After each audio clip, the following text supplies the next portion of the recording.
প্রিয় ছাত্রছাত্রীরা, আজকে আমি তোমাদেরকে এই ভিডিওর মাধ্যমে ক্লাস 9-এর ভৌতবিজ্ঞানের যে সমস্ত প্রশ্নগুলো দেওয়া আছে থার্ড সামেটিভের জন্য 2025 সালের রায়মার্টিন প্রশ্নবিচিত্রাতে 1 নম্বর স্কুল পেজ নম্বর 292 সেখানে যে সমস্ত প্রশ্নগুলো আছে সমস্ত প্রশ্নের উত্তর আমরা আলোচনা করবো আজকে এই ভিডিওর মাধ্যমে।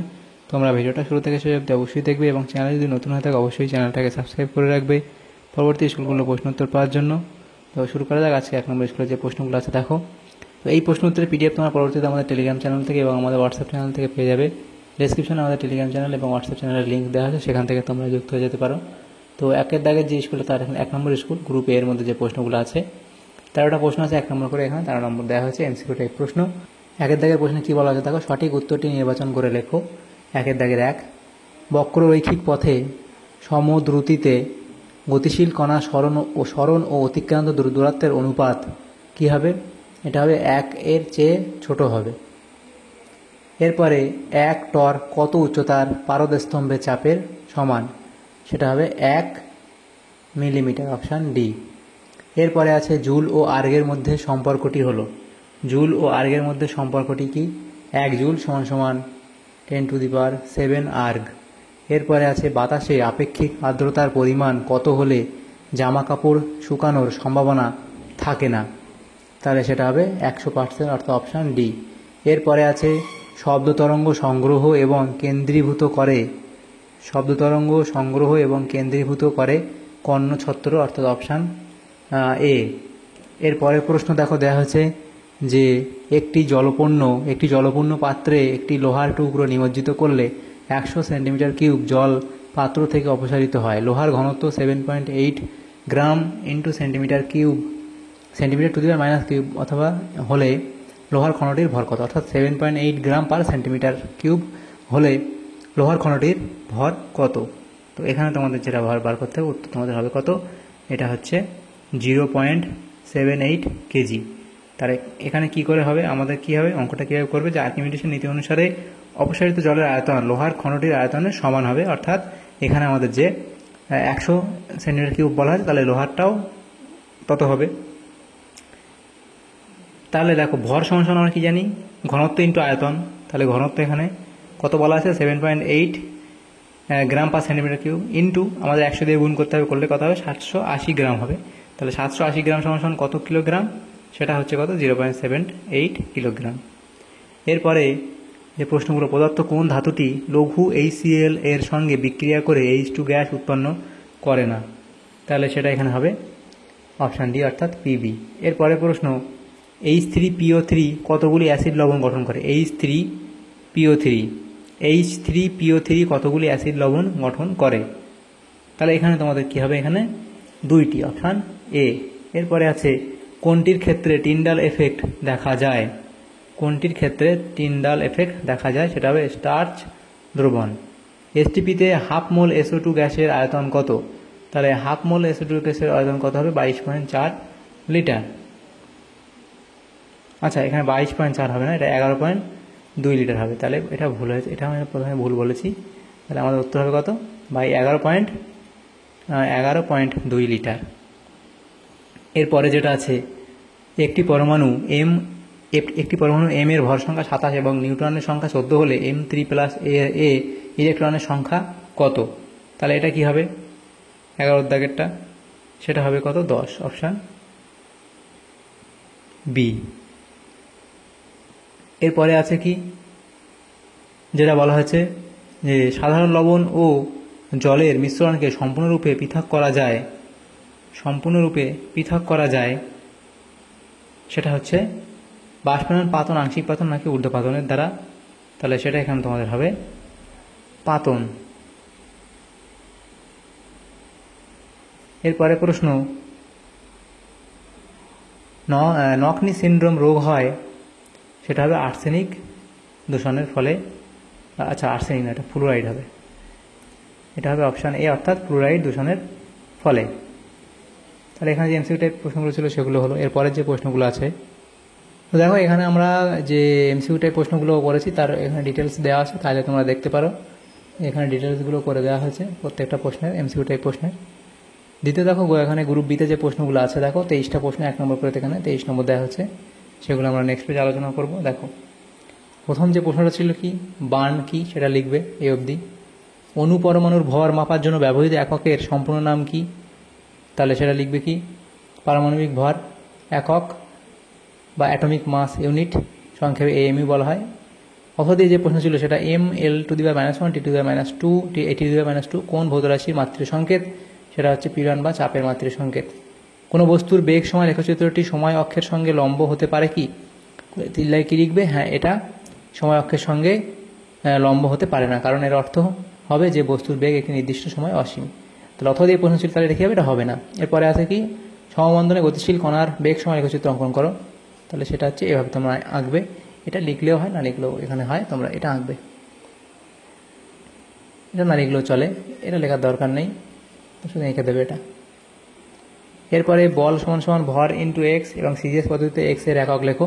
তাহলে কত হবে? এখানে এক্সটাকে কী হতে হয়? বল ইন্টু ত্বরণ, অর্থাৎ এক্সটাকে আমরা ত্বরণ হিসেবে ধরছি। তাহলে সিজিএস পদ্ধতিতে ত্বরণ একক কি? Centimetre per second square. সত্য বা মিথ্যা লেখো। বলা আছে কি স্থিতিস্থাপক সীমার মধ্যে অনুদৈর্ঘ্য বিকৃতি ও অনুদৈর্ঘ্য পীড়নের অনুপাত হলো ইয়ং গুণাঙ্ক, এটা কি সত্য বলা হয়েছে? অথবা দিয়ে প্রশ্ন ছিল কি ধারা, এটা হবে ধারার রেখাগুলি একটি নির্দিষ্ট দূরত্ব অতিক্রম করার পর পরস্পরকে ছেদ করে, তাহলে এটা এখানে মিথ্যা বলা হয়েছে।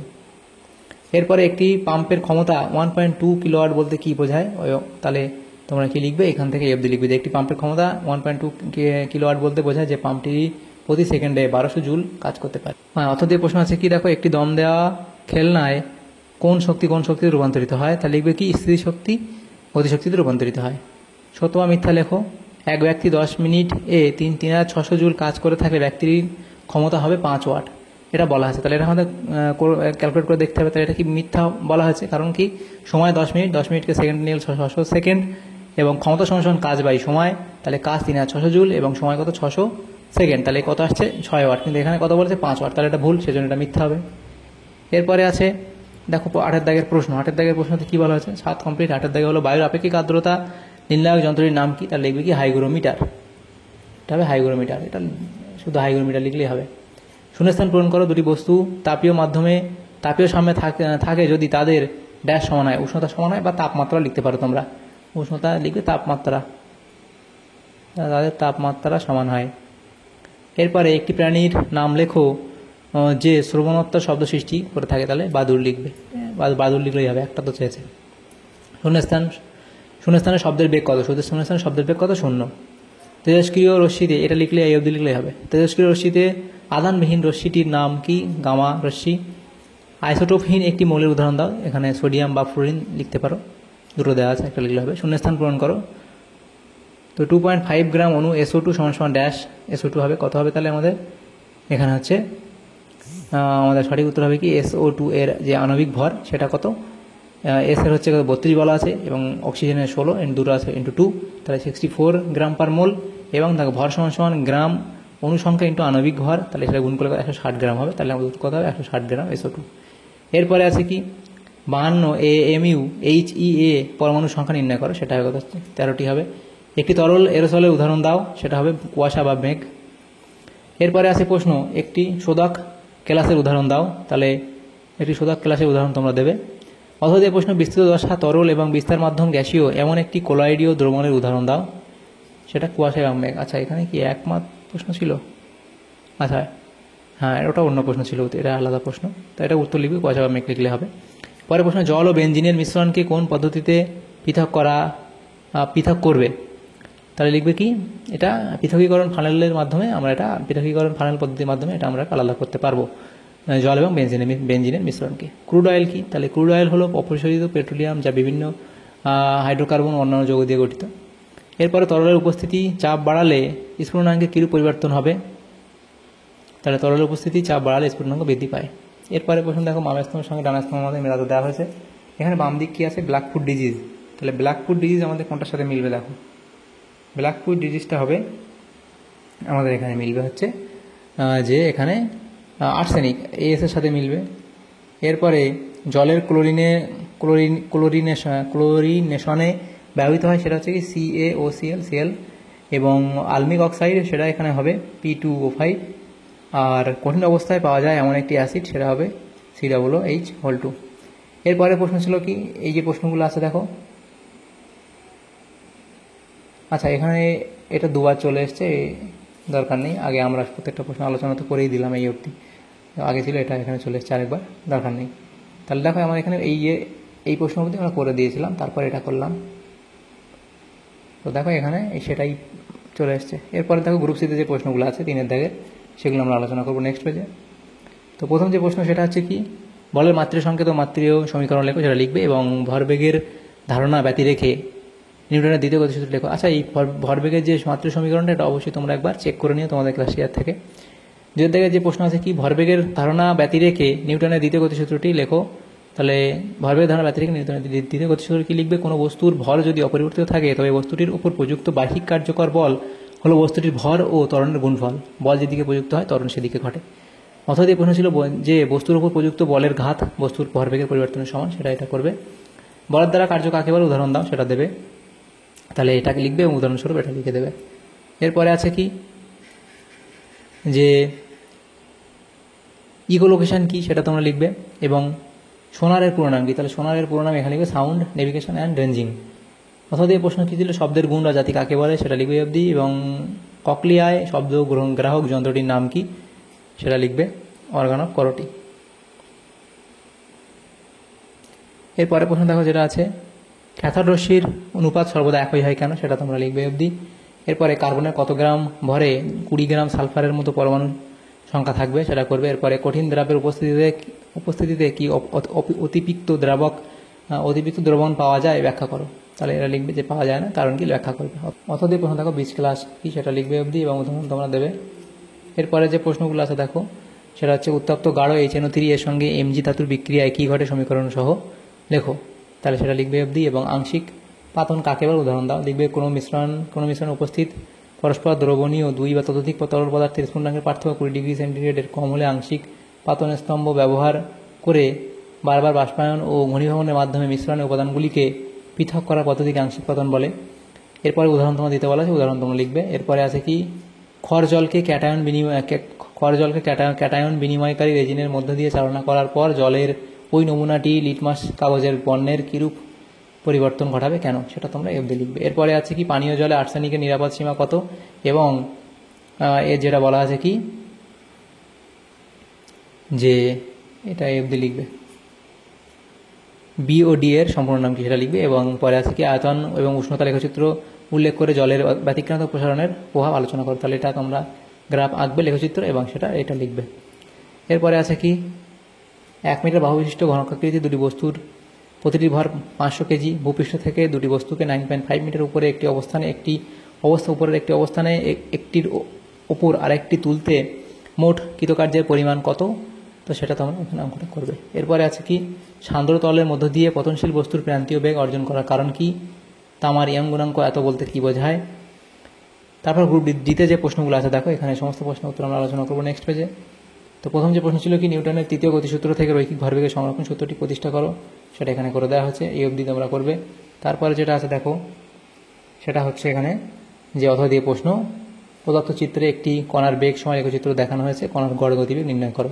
তাহলে কণার গড় গতিবেগ নির্ণয় করবে। এরপরে আছে, একমাত্রিক শব্দের প্রতিধ্বনি শুনতে হলে শ্রোতা ও প্রতিফলকের মধ্যে দূরত্ব কত হবে তা নির্ণয় করো। তাহলে সেটা মিনিমাম এত দূরত্ব হতে হবে। এরপরে আছে কি, 200 হার্জ কম্পাঙ্ক বিশিষ্ট একটি শব্দ উৎস থেকে উৎপন্ন শব্দ 1 কিলোমিটার পথ অতিক্রম করতে কয়টি ঘনীভবনের সৃষ্টি হয়, তাহলে এটা লিখবে। এরপরে প্রশ্ন যেটা দেওয়া আছে কি, যে 0 ডিগ্রি সেন্টিগ্রেড উষ্ণতায় 20 গ্রাম বরফকে 1200 ক্যালোরি তাপ দিলে কি ঘটবে, এবং অথবা দিয়ে প্রশ্ন ছিল, আচ্ছা কি ঘটবে সেটা তোমরা এফ দিয়ে লিখবে, যে 15 গ্রাম বরফ গলে যাবে, 5 গ্রাম বরফ অবশিষ্ট থাকবে।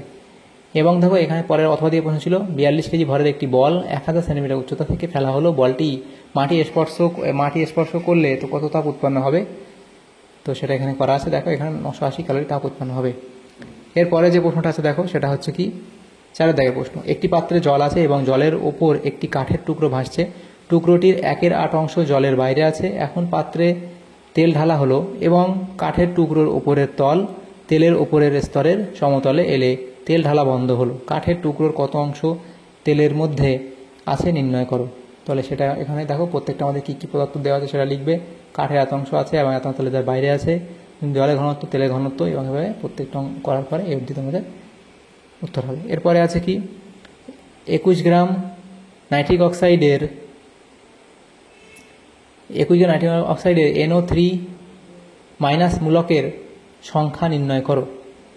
তাহলে সেটা নির্ণয় করবে। তাহলে কত হবে 2 × 10 ⁻³ 250 ml 0.5 NaCl দ্রবণে কত গ্রাম NaCl উপস্থিত থাকে সেটা দেখো, মোলারিটি বার করার যে সূত্র সেটা বসালে উত্তর হবে এত। এরপরে আছে 5.6% KOH দ্রবণের মোলারিটি নির্ণয় করো, সেটাও এখানে নির্ণয় করবে। এরপরে যেটা আছে প্রশ্ন দেখো, কোনো দ্রাবের pH এর মান 0 অপেক্ষা কম বা 14 এর বেশি হতে পারে কি, ব্যাখ্যা করো। তাহলে এখানে কি করবে, হ্যাঁ এটা হতে পারে pH এর মান, এবং তাহলে কি এখানে তোমরা লিখবে অবধি করবে। এবং পরে পার্ট যেটা ছিল 25 ডিগ্রি সেন্টিগ্রেড উষ্ণতায় বিশুদ্ধ জলের pH ও POH এর মান, pOH এর মধ্যে সম্পর্ক নির্ণয় করো, সেটা হবে এত।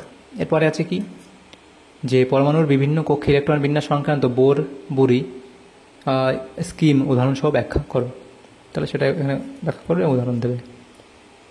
তাহলে দেখো আমাদের এখানে যে প্রশ্নগুলো ছিল ক্লাস 9-এর থার্ড সামেটিভের জন্য ভৌতবিজ্ঞানের 1 নম্বর স্কুলে, সমস্ত প্রশ্নগুলো আলোচনা করলাম আজকে এই ভিডিওর মাধ্যমে। তোমাদের যদি সামান্যতম উপকার এসে থাকে ভিডিওটা অবশ্যই লাইক করবে, বেশি বেশি করে বন্ধুদের সাথে শেয়ার করবে, এবং পরবর্তী যে স্কুলগুলো আছে সেগুলো প্রশ্ন উত্তর পাওয়ার জন্য অবশ্যই তোমরা আমাদের চ্যানেলটাকে সাবস্ক্রাইব করে রাখবে। Thank you, thanks for watching.